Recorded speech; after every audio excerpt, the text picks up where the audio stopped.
जी, कोई महफूज नहीं है। विनोद पांडे साहब, आप सपा नेता हैं, सपा अधिवक्ता महासभा के महासचिव हैं। भाई साहब, बड़ा सवाल यहां पर यह है कि अदालत परिसर भी सुरक्षित नहीं है। हिंदी फिल्मों में देखते थे हम, लेकिन अब हकीकत में होते देख रहे हैं कि साहब किसी व्यक्ति को, किसी अपराधी को, 2-3 अपराधियों के समूह को उम्र कैद की या बड़ी सजा हो गई, उसके साथ ही अदालत में घुस के उसको छुड़ा के ले जाते हैं, ताबड़तोड़ फायरिंग कर देते हैं। पुलिस वाले खड़े हुए डंडा लिए, जंगही 303 लिए और ताबड़तोड़ AK-56 AK-47 और SLR से जो है गोलीबारी करके ले गए। इकबाल प्रदेश में किसी का भी नहीं है। अच्छा हुआ आप अधिवक्ता भी हैं, वकील भी हैं और सपा के अधिवक्ता महासभा के महासचिव भी हैं, तो मुझे लगता है कि आप ईमानदार प्रतिक्रिया देंगे, पार्टी लाइन से अलग हटके। पेशेगत अगर मैं आपसे प्रतिक्रिया चाहूं, सुरक्षित कौन है? ना कलेक्टर का दफ्तर, ना SP का दफ्तर, ना जज का बंगला, ना अदालतें, NXC और मंत्रियों के घर पर बचे हैं बस। शुक्ला जी कह रहे हैं जो आपकी बाजू में बैठे हैं, अब यहां पर कांड होना बाकी हर जगह कांड हो रहा है। नहीं, मैं आपकी बात से सहमत नहीं हूं। नहीं, सपा का कोई नेता सहमत नहीं होता। गत वर्ष जो है जहां से नहीं, मैं ये आपने एक पॉइंट नहीं जोड़ा, वो है भारत का संसद। अभी माननीय अटल बिहारी वाजपेयी जी प्रधानमंत्री थे, उस समय जो है भारत के संसद पर हमला हुआ था, तो हमारे कहने का सेंस इतना अच्छा, विधानसभा बची रह गई है। अपराधी हो या आतंकवादी हो, विधानसभा बची रह गई है। बहस को विधानसभा और संसद में नहीं अटकाइए। नहीं है, हाँ, विधानसभा बची रह गई है। और जो लात जूते चले थे नेताओं में, कुर्सियां टूटी थी, माइक चले थे, बीसीओ के सर फटे थे, वो तो संसद में हमले से ज्यादा अपमानित था। जब राजनीति में अपराधी प्रवृत्ति के व्यक्तियों का प्रवेश होगा तो विधानसभा नहीं, लोकसभा में भी जूता चप्पल चलेगा। फिर यूपी मंत्रिमंडल में 14 दागी मंत्री क्या कर रहे हैं? एक मिनट अतुल जी, विनोद पांडे जी ने एक बात कही, इन्होंने बहस को डिरेल करने की कोशिश कर दी। वाजपेयी के समय में संसद पर हमला हुआ, संसद पर हमले को आप इक्वेट नहीं कर सकते गाजीपुर में जज कचहरी में गोलीबारी से, आप इक्वेट नहीं कर सकते बलिया में SSP ऑफिस के बाहर मर्डर में, इटावा में जिलाधिकारी के दफ्तर के ठीक छाती पर खड़े होके कत्ल से इक्वेट नहीं कर सकते। वो सीमा पार से एक पूरा देश का प्रायोजित आतंकवाद, और यहां लुच्चे लफंगों की कारीगरी। SP का इकबाल खत्म हो गया, कलेक्टर का इकबाल खत्म हो गया, कचहरी का इकबाल खत्म हो जाए, उसकी तुलना हम कर देंगे उससे। ये ठीक नहीं। चाइना के युद्ध से तुलना कर देंगे कल, तो फिर आप कह देंगे कि चाइना में भारत, जब चाइना ने आक्रमण किया था जवाहरलाल के समय तो हार गए थे ना, तब क्या कर लिया था? तो हमारे अगर 100-200 मर भी गए, चोरों ने, उचक्कों ने मार भी दिए, तो क्या हो गया? चाइना बार में तो कितने सिपाही सैनिक मरे थे। ये कोई तर्क है? कारगिल में इतने लोग शहीद हो गए जी, हमारे अगर 100-200-500 कत्ल हो भी गए महीने 2 महीने में, तो कौन सा आफत आ गई? ये तर्क नहीं है। हमारा विषय ही दूसरा था। मैं सवाल सिर्फ ये उठा के आज लाया था उत्तर प्रदेश की आवाम के लिए कि कलेक्टर की छाती पर हत्या हो जाए, कप्तान की देहरी पर हत्या हो जाए, जज के इजलास की देहरी पर आदमी दम तोड़ दे गोलीबारी में। ये कहां है इकबाल? कैसा शासन है? इस शासन को आप इक्वेट कर देंगे कारगिल से, चाइना वॉर से। कल को आप कहेंगे ओबामा ने क्या कर लिया जी, ट्विन टावर पर हमला तो हो गया था ना, वर्ल्ड ट्रेड टावर पर, इक्वेट कर देंगे।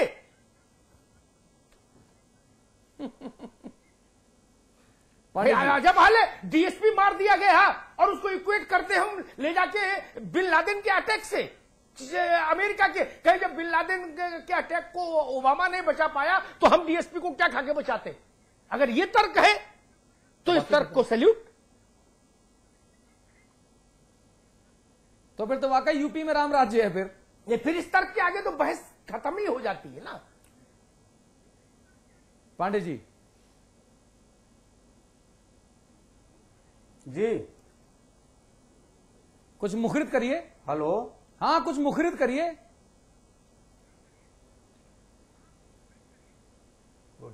उत्तर प्रदेश की जनमानस ने, लोकतंत्र व्यवस्था है हिंदुस्तान में, अगर उत्तर प्रदेश की जनमानस ने समाजवादी पार्टी को पूर्ण बहुमत में सरकार स्थापित किया है, बनाया है, गत पिछली सरकार का जो आतंक था, जो भ्रष्टाचार था, अगर उसके अरे भाई, तो आप लोग एक वर्ष में ऐसा क्या अलग कर रहे हैं? उस सरकार ने, मायावती की सरकार से आजिज आके लोगों ने आपको कमान सौंपी, एक वर्ष में आपने ऐसा क्या अलग कर दिया जिसकी बानगी आप यहां कर रहे हैं, सिवाय कुतर्कों के?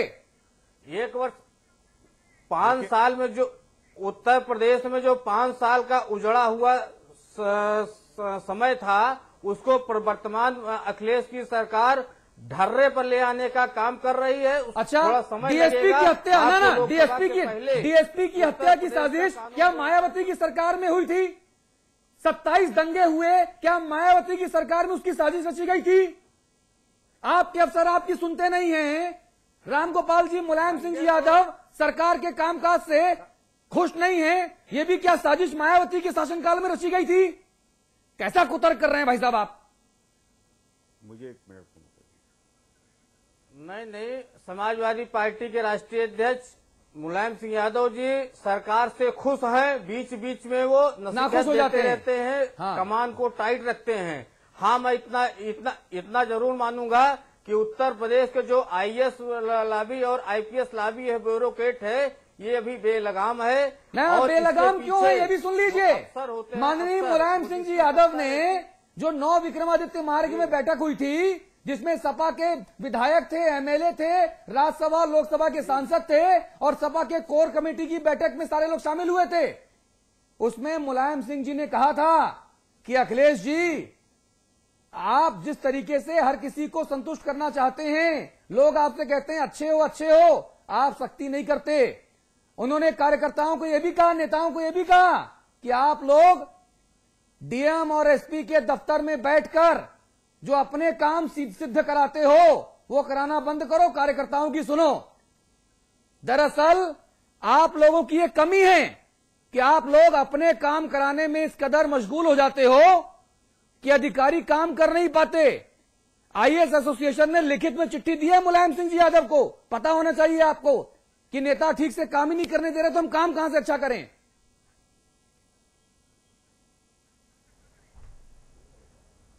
देखिए, नेता का काम है, जो जनप्रतिनिधि चुन के आता है उसका काम है कि अफसर के पास सिफारिश करना।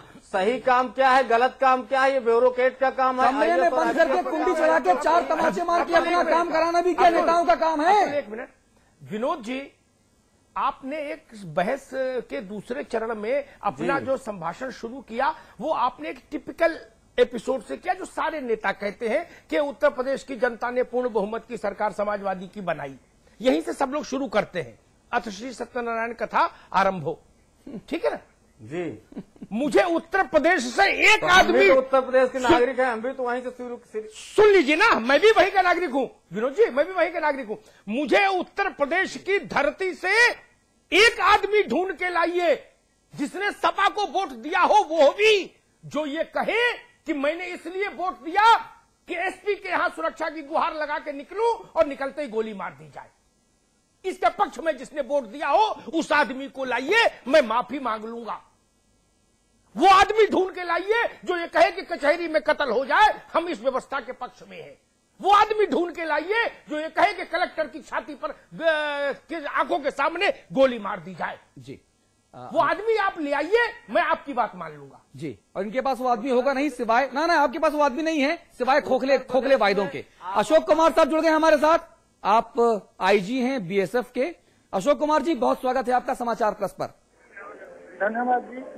भाई साहब, आज का जो मुद्दा है वो मुद्दा सिर्फ इतना सा है कि उत्तर प्रदेश में जब कलेक्टर के दफ्तर, जब आईपीएस अफसरों के दफ्तर, जब अदालत परिसर ही सुरक्षित नहीं है, तो फिर सुरक्षित कौन है और कैसे हो? देखिए, मैं बहुत गहराई के तो इस मुद्दे में ऐसे नहीं जा पाऊंगा, हाँ। क्योंकि बहुत सारी चीजें इसके लिए जिम्मेदार हैं। हाँ। पर मैं एक बात जरूर कहना चाहता हूं कि बाकी जो भी हो, एक बड़ी बात की तरफ लोगों का ध्यान बहुत कम जाता है। सारी अकाउंटेबिलिटी प्रशासन की और पुलिस की डाल दी जाती है, परंतु कहीं न कहीं इसमें हमारे जुडिशियल रिफॉर्म्स की भी आवश्यकता है। जहां पुलिस रिफॉर्म्स की हम बातें करते हैं, वहां जुडिशियल रिफॉर्म की भी जरूरत है। आप देखिए 15-15, 20-20 मुकदमों वाले, मर्डर वाले, डकैती वाले लोगों को बेल हो जाती है। तो जब ऐसे लोग बेल पर आएंगे तो वो खुलेआम कुछ भी करेंगे। उनको क्या डर है कि एक मर्डर करेंगे, 1 साल बाद फिर बेल हो जाएगी उनके खिलाफ गवाही कौन देगा? तो ये बहुत सारी चीजें हमें अकाउंटेबिलिटी में डालनी पड़ेंगी। खाली पुलिस की, प्रशासन की अकाउंटेबिलिटी नहीं है, पूरे समाज की है और जुडिशरी की भी है। हर किसी को accountable हम बनाना अशोक पड़ेगा। जी हम अकाउंटेबिलिटी की बात ही नहीं कर रहे। हम तो ये कह रहे हैं जब डीएसपी मार दिया जाएगा तो फिर उस क्षेत्र में सुरक्षा कौन देगा? जब एक कोतवाल को अपने घर से या कोतवाली से बाहर निकलते वक्त यही भरोसा ना हो कि मैं वापस आऊंगा कि नहीं आऊंगा, और सरकार मेरे साथ है कि नहीं, तो अपराधियों को कैसे पकड़ेगी? सवाल ये ज्यादा बड़ा है। देखिए, मैंने कहा मैं उतने उन चीजों की उसमें नहीं जा रहा हूं। मैंने सिर्फ ये कहा है कि जो अकाउंटेबिलिटी है वो पुलिस और प्रशासन के साथ साथ कहीं न कहीं हमें जुडिशियल रिफॉर्म्स भी करने पड़ेंगे। और ये जो जमानतों का सिस्टम है, बेल हो जाती है अपराधियों की, उसकी वजह से कोई उनके खिलाफ गवाही नहीं देता। ठीक है अशोक कुमार जी, बहुत धन्यवाद आपका समाचार प्लस में आने के लिए और बात करने के लिए। शिव प्रताप शुक्ला जी, मुझे एक चीज समझ नहीं आ रही, जो विनोद पांडे साहब कह रहे हैं ये बातें इनकी मुझे बिल्कुल समझ नहीं आ रही, सिवाय इसके कि साहब मैं तो इतना ही पढ़ के आया हूं इसलिए इतना ही बोलूंगा। आप सवाल कुछ ही पूछो, आप सूरज पूछो, चंदा पूछो, अगर मैं कुछ पढ़ के आया तो मैं उतना ही बोलूंगा।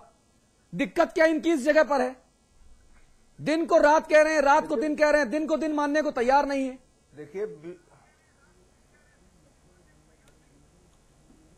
देखिए मैं तो कुछ उदाहरण देना चाहूंगा जी कि पिछली सरकार में मैनपुरी में थाने में घुस करके समाजवादी पार्टी के लोगों ने इंस्पेक्टर को पीटा।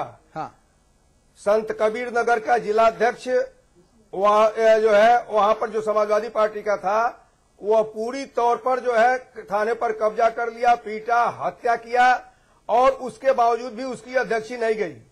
अभी गोरखपुर में सीओ को दौड़ा करके एक अधिवक्ता के रूप में एक अधिवक्ता ने पीटा जो वहां समाजवादी पार्टी अधिवक्ता परिषद का कार्य करता है, और आज उसी को शासन ने गोरखपुर नगर निगम का जो है शासकीय अधिवक्ता नियुक्त कर दिया।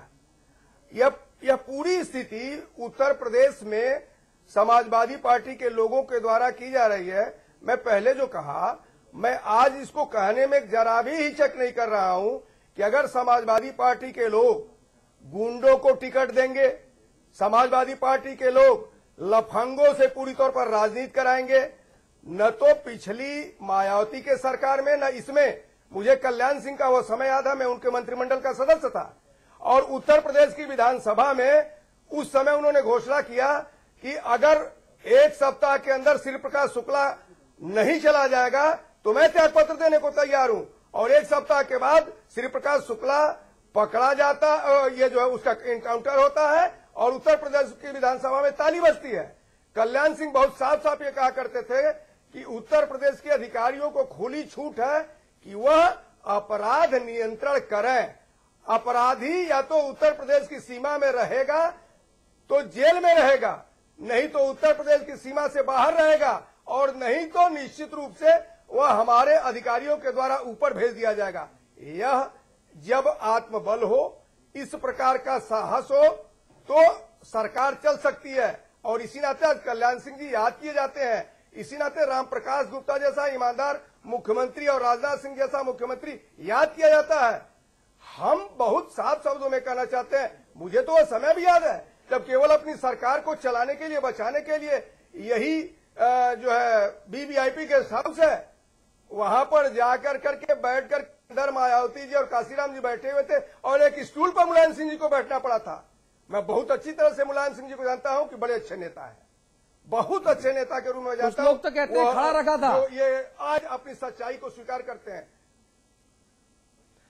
देखिए, मुझे जानकारी है शिव प्रताप जी, बैठे थे। शिव प्रताप जी, मैं व्यक्तियों की आलोचना और महिमा मंडन से भी अपने को अलग रखता हूं, क्योंकि मत कहो आकाश में कोहरा घना है, यह किसी की व्यक्तिगत आलोचना है, यह भी एक समस्या है। लेकिन फिर भी मैं ये कहूंगा, मुझे चिराग लेके इकबाल तो ढूंढ के दिखाओ कहीं। कलेक्टर का इकबाल नहीं, कप्तान का इकबाल नहीं, कचहरी का इकबाल नहीं, फिर इकबाल किसका चलेगा उत्तर प्रदेश में? कोई बताए ना हमको, इस सवाल का जवाब तो कोई नजूमी दे। नहीं, इकबाल तो कोई चतुर सुजान दे।